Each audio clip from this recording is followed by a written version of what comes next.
ntihabaho umuntu watura umubi w'amata yanyweye amazi. Sinzi n'ikintu uri kuba niba muri kunyumva neza. Ntiwatura umubi w'amata wanyweye cy'amaraso, kuko ntago ubundi umuntu atinya imeruka gute. Yesu nahagarara ku bicu nk'uko uzira ukuruzi kurura icyuma nawe azakurura. Turabasuhuje mwese muteze amatwi Nezerwa TV Rwanda. Mahoro y'Imana n'imigisha bikomeze kubana namwe. Hano kuri kamera ya Nezerwa TV Rwanda tufite mutumirwa, muramubona n'umutumishi, umukozi w'Imana ameze neza, arakeye afite ubwiza bw'Imana. Mu yandi magambo rero uyu munsi wa none dufite umugisha cyane ko ari umukozi w'Imana ufite ijambo ry'Imana mu mutima, kandi abona ib'Imana ishaka. Uko yitegereje Dawidi aravuga ngo mbonye umuntu ufite umutima umeze nk'uko nshaka. Hanyuma yaho Dawidi nawe aza kubivuga neza, aravuga ngo nabitse ijambo ry'Imana mu mutima kugira ngo ntayicumuraho. Bisobanuye ngo rero uyu mukozi w'Imana natwe turamukunda, turamwemera. Turagira ngo rero uyu munsi wa none dufatikanye tuganire n'uyu mukozi w'Imana ku ijambo ry'Imana rifite topic ivuga ngo abantu kuki bari gutunga Yesu w'ibitangaza kurusha gutunga Yesu utanga ubugingo. Imana yacu nitugirire neza. Ni topic yumvikana kuko Yesu yaravuze ngo mubanze mushake ubwami bw'Imana no gukiranuka, ibindi byose muzabyongererwa. Bisobanuye ngo rero arabituganiriza neza, aratuganiriza tusobanukirwe, kuko dusanze gutunga Yesu w'ibitangaza uba wibeshya cyane, kuko warabanza gushaka kukubona kuri umunyabugingo kwanza, ukaba noneho hagakurikiraho ibitangaza.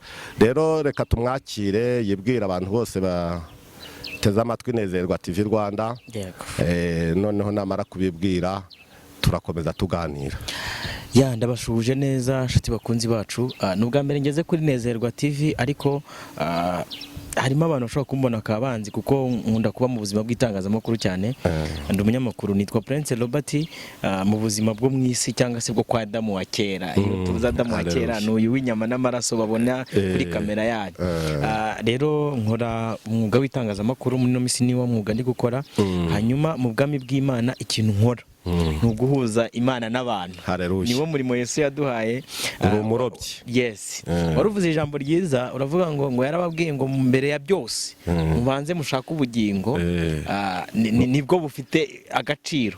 Nibuka abigishwa be bagiye kwirukana abadayimoni i Yerusalemu. Abadayimoni barabumvira baragenda. Barangije baza babigize ibyirato. Bavuga ati mwigisha, uyu munsi noneho habaye agashya. Twakubise icyo bita dayimoni mu izina ryawe. Bana turazishwiragiza, turazirukana. Arangije arabareba, aravuga ati ibyo ntabwo byagakwiye kuba ibyirato. Ahubwo ibyirato byanyu byagakwiye kuba ko amazina yanyu yanditse mu gitabo cy'ubugingo. Abigishwa ntibumva n'ikintu avuze, kuko rimwe na rimwe iyo Yesu ari kuvuga ku bantu bataramwakira cyangwa se ataratura muri bo ntabwo bamwumva. Izi mpamvu yabivuze ni iyihe? Bora abahise bajya gushaka bati iki gitabo twagikura hehe, iki gitabo bandikamo ubugingo donc twagikura hehe. Ariko hari umugabo umwe muri abo bagabo bari barimo wanditse ibyahishuwe, yaragihishuwe nyuma. Ari Patimo yanditse amagambo meza, aravuga ngo nabonye inama mu ijuru iterana ngo mu bakuru habura umuntu wabumbura icyo gitabo. Bamarayika barabura, mu bizima biranga. Baravuga ati ntacyo nimurebere mu isi ko hari umuntu wacungura. Mu isi barejema bakanda nko kuri Robert, kuko buriya Robert ntabwo yaremwe uyu munsi, cyo kozabayeho uyu munsi. Akanza atiraka ngewe njya gupfira boss umuhungu, urumva ndi kuvuga wewe n'urugero wenda n'umukameramani atiraka, nta muntu wapfira undi. N'abantu bavuga ngo barakundana by'urukundo, bakandaho bagakandaho amarangamutima bakumva bamapfira, ariko yajyaga ati wapi. No Yohana ararira. Yohana ararira aravuga ati koko umuntu abuze umuntu wamucungura. Ngo agiye kumva abamarayika w'Imana ari gukomanga mu bituka, aravuga ati Yohana we wirira. Intare yo mu muryango wayo habonetse umuntu iranesheje. Donc ibaye ubugingo. Ni nayo mpamvu Yesu yabwiye abantu avuga ngo ni nge nzira n'ukuri n'ubugingo. Nuko ngo ntawe ujya kwa Data. Ndi ubugingo. Urumva kandi ndi kubwira na bene data badukurikiye, hari abantu bazi ko igitabo cy'ubugingo kiri nk'ahantu kimeze nka gutya, kiba cyanditsemo Robert. Kera niba ari ubyigisho byo kuyoba nabi, hari batubwira ati haba handitsemo irafasha Robert, niyo mazina yanjye. Hanyuma iyo Robert yakoze icyaha ayivaho sinzi niba uri kunyumva ariko naje kumenya ko ubugingo ari Kristo. Rero umbajije ikibazo cyiza, wenda twanamanza tukanasenga. Abantu nabibwiye mbabwira ko nitwa Ev.Robert ndi umunyamakuru, hanyuma mu bwami bw'Imana mvuga ubutumwa bwiza nk'uko Kristo yabudusigiye. Yaravuze ngo nimara kuvamo nkabohereza umwuka wanjye, ari ibintu bitatu azakora. Azabigisha, kabiri azabamenyesha, gatatu azabakoresha ibyo ntakoze. Ubu ndi mu murimo Kristo yasize adakoze, kuko agenda cyagihe ntabwo abantu bo muri generation ibya YouTube ntabwo yigeze abwiriza kuri YouTube, ariko ndashimira Imana ko ubwo ari muri njyewe nanjye nsigaye muvuga umurimo yasize avuze. Haleluya. Rero reka dusenge Imana hanyuma tuganire. Umbaje topic nziza, Imana iguha umugisha, kuko burari abantu benshi bajya batwandikira batubaza abantu muri no minsi kubona ko bagenda bajya gusenga ariko ubona bya bindi badashaka ubugingo, ubona bashaka amazu, bashaka imirima, bashaka ibintu, bakatubwira ati tuganire neza. Ibyo bintu Yesu arabitanga ariko twabonye ko banza ubugingo. Reka dusenge. Imana Data wa twese uri mu ijuru, tugushimiye ko uyu munsi waburemye nawe ngo tuwishimiremo. Abavandimwe badukurikiye tubaragije ubwiza bwawe n'icyubahiro cyawe, ngo iki kiganiro bagitangire bagisoze, kuko imbabazi zawe n'ubuntu bwawe turaza kuboneramo n'ijambo ryawe riravugirwa muri twebwe riragira umumaro mwinshi, nk'uko waciye umugani uvuga ngo umubibyi yasohoye imbuto, reka zigira umumaro muri aka kanya. Dusengeye abantu bose baradukurikira, ndetse natwe ubwacu turisengeye ngo imbabazi zawe n'ubutware bwawe zimanuke zibane natwe. Uhereye none ahangaha reka duhagarike Satani n'abadayimoni. Twabonye ko iyo abana b'Imana bateranye nawe ashaka guterana kandi adafite uburenganzira muri urwo rugo. Dufite isezerano ritubwira ngo tumurwanye azagira gute, azaduhunga. Reka iki kiganiro kiyoborwe nawe, dutangira dusozanye nawe, nk'uko ijambo rye ryavuze ngo abantu babiri cyangwa batatu bateranye bagahuza umutima, ngo uri mu ijuru itumanuka ukabasanga. Tugushimiye ko nawe uramanuka ukadusanga mu izina rya Yesu. Amen. Amen. Amen. Yego. Komeza rero tuganiriza. Umbajije ikibazo cyiza ngo muri iyi minsi, ariko ukoze n'ubushakashatsi wasanga atari no muri no minsi gusa. Ariko abantu baduteze amatwi turabemereye, ushaka kubaza baze, ukoreshe komenti ubaze, twandikira tubwira ati ko wavuze iki ngiki none nibyo byiza, cyangwa se n'ubutamu zatuganiriza kuri iki. Hanyuma warumbwiye uti kuki abantu bo muri no minsi bari gushaka Yesu w'imigati, w'amafi, w'imitsima, w'amazu, w'abagore beza, w'amaviza, w'amamodoka. Yego. Ariko iyo ukoze ubushakashatsi cyangwa se Bibiliya ntago ari iby'uyu munsi. Kadufata urugero rw'umugabo witwa Petero. Yesu yabwiye ngo nzubaka itorero ryanjye kuri wowe. Uyu mugabo yaramubajije, wumva ijambo yamubajije. Yaramubajije ati ko tugukurikiye tugasiga ibyacu, ni ikihe gihembo, ni iyihe nyungu, ni iki uzaduha? Urumva yarameze nk'uri kumushoramo, avuga ati byanze bikunda uyu munsi uyu mutipe ndamukurikiye, nkurikije amateka bamuhanuriye. Mutangarize ko iyo abantu bari gusoma Bibiliya bakayisomera mu mubiri, batayisomera mu buryo bw'umwuka bayumva mu mubiri, kugeza ku rwego n'ibisanisho byayo babishushanyiriza mu mubiri, n'ibyivuga mu buryo bw'umwuka babyumvira mu mubiri. Ejo bundi nari ndahantu umuntu umwe ari mu materaniro ari kubwiza, kandi n'umuntu ukomeye hano mu by'amadini akomeye cyane, amanuka ijambo rya Aburahamu. Avuga ukuntu Aburahamu yavuye kwa Setera, Imana ikamuvana mu bigirwamana by'iwabo kubera umuhati yarabibonye mabimenaguye. Urumva ijambo rizamutse neza, ararizamuka ageze ku ntumbero nyamukuru, aho Aburahamu yagiye gutamba igitambo, hanyuma kigezeho agiye kugitamba, Imana yishakira igitambo. Ivuga ngo wari ukwiriye gupfa nta gipfuye, hari undi ugomba kuza gupfa mu cyimbo. Urumva ko yashuranyaga Kristo, arangije shasa ageze aho ngaho ati igitambo cyawe uyu munsi watanga 100,000, ejo ukabona miliyoni. Sinzi niba uri kunyumva. Urumva azanye igitambo cy'amaraso ya Kristo akizanye mu mubiri, kandi koko abagurikiye nabo bari kujya mu mwuka, nduzi ko ari mu mwuka. Rero Petero abaza Yesu ngo ko dugukurikiye uzaduha iki? Tubwire ni iki uzaduha? Umva ijambo Yesu yamusubije, yaramubwiye ati Petero rero reka nkubwize ukuri, nubwo wenda ibyo mvuga utarabyumva, kuko bamaranye imyaka 30, iriya myaka 3 yose yamaranye nawe abwiriza, ntabwo bari bakamwumvishije. Kuko akenshi aba bantu bakurikira Yesu nk'imitsima n'imigati n'iki byose, bafata Yesu nk'uvuka kwa Mariya, bagafata Yesu nk'umuhungu wavutse muri Isiraheli. sinzi niba uri kunyumva, kwa Yozefu. Aba rero ni nabo bababwira bajya mu bukwe ikana babaje, uri kumva, bajya mu bukwe ikana kagati kw'imigati dushiranye bitame donc ko divayi dushiranye bigende gute, naza kubakubitira hariya igitangaza bahite bajyana icyo. Nibajya bari ku nyanja ari kubabwiriza, inzara nibica nabakubitira umugati n'amafi butaha, n'ababigishwa yigeze kuvuga ati mufate amabuye hano mbere, bamwe bikorera dutoya abandi bikorera binini, biba bihindutse imigati. Ubutaha urumva baza noneho bafite imbaraga zo kwikorera byinshi. Urumva umuntu uri kubonera Yesu muri angere y'ubutunzi, ubuzima bwo mu isi n'imibereho no gukira, araza guhora amushushanya. Kandi uyu muntu rero afata Yesu nk'utariho.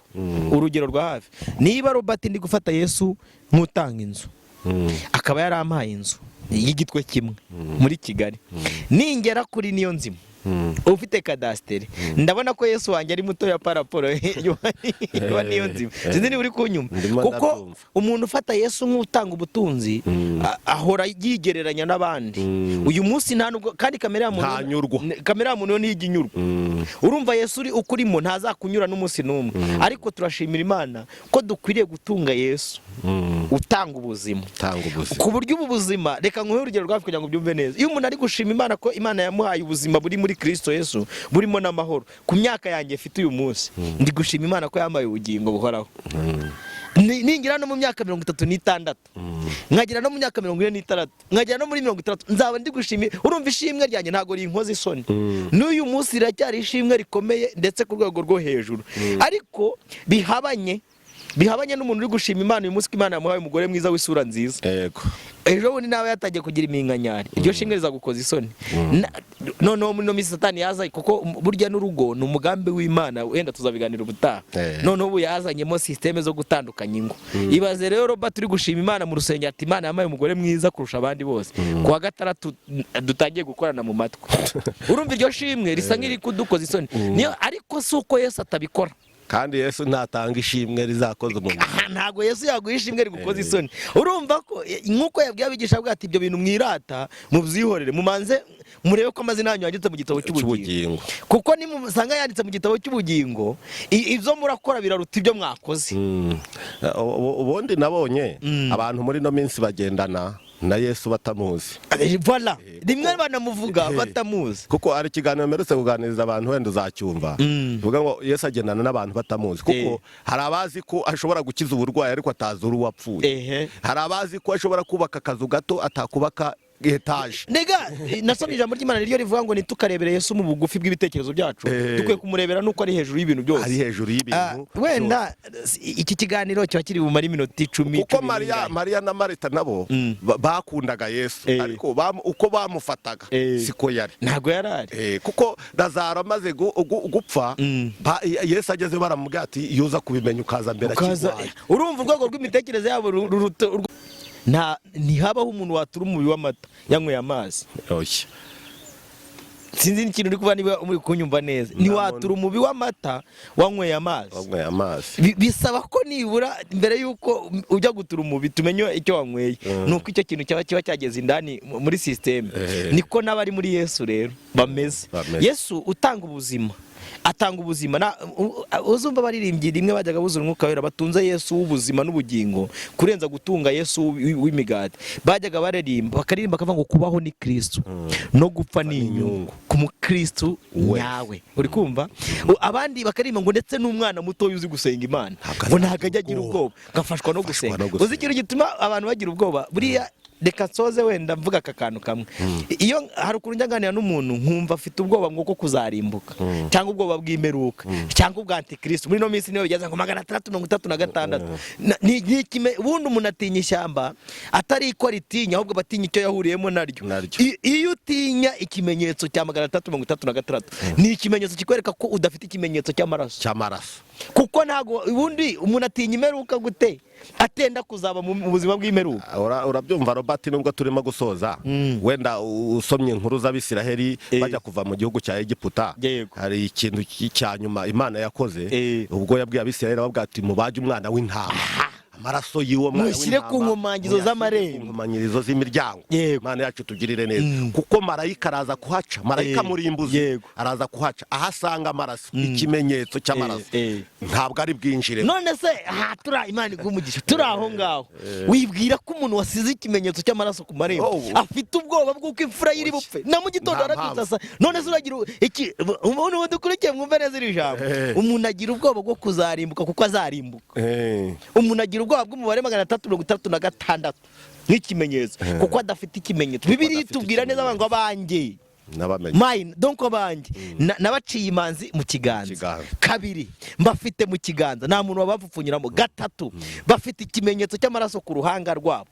Mbatangarize dusoza, Yesu nahagarara ku bicu nk'uko uzirukuru zikurura icyuma, nawe azakurura abariho amaraso ye bamusangane. Ni ibintu biri automatique. Niba utariho ikimenyetso cy'amaraso nk'uko muri Egiputa byagenze, barabyitse basanga ni imirambo gusa kubera amaraso. Ubutaha wenda tuzaganira ku kintu cyitwa imperuka, yego, no kuzamuka kw'itorero. Abantu nabo bajya bagira tuzababwira uko itorero rizazamurwa ndetse n'uko isi izasigara isigaranye na Antikristo, uko azariyobora bakamenya ko ari Antikristo, n'uko itorero rizamara imyaka 1000. Aka kantu byonyine karanasobanutse, kanatanze message, kuko abantu benshi bazi ko isi mbese ishobora kuzahinda umushyitsi, abantu bagapfa, Imana ikabona kuba isi irashize nyine, ngo abantu bakaturagushimiye. Rero yego, Imana ni guhereza umugisha. Amen. Abantu bari baguteza amatwi, kandi ndumva kuri Nezerwa TV abantu bayiteze amatwi banezerewe. Rero niho duhereye tuvuga ngo Imana iguhereze umugisha. Hanyuma reka dusengera Imana. Rero dusengera umuntu wese wateze amatwi iki kiganiro, hari uwagize icyifuzo gitandukanye, ndetse hari n'abantu Imana ibiri gukora ku mutima yakumva magambo nk'aya ngaya, akumva afashe icyemezo akavuga ati wampa nk'umuntu nsengera. Rero sengera umuntu wese waba ugize icyo cyifuzo. Yego, reka nshimire abantu mwese mwadukurikiye. Hanyuma ibyo tuvuze ni bikeya, ariko ku Mana ntabwo ari bikeya. Hashobora no kuba hari n'umuntu utarakira Yesu umwami n'umukiza, akumva bibina akabata, ariko nari naranze gukizwa kubera mbona n'ubundi abantu birwa bakurikira ibyo natwe dukurikira.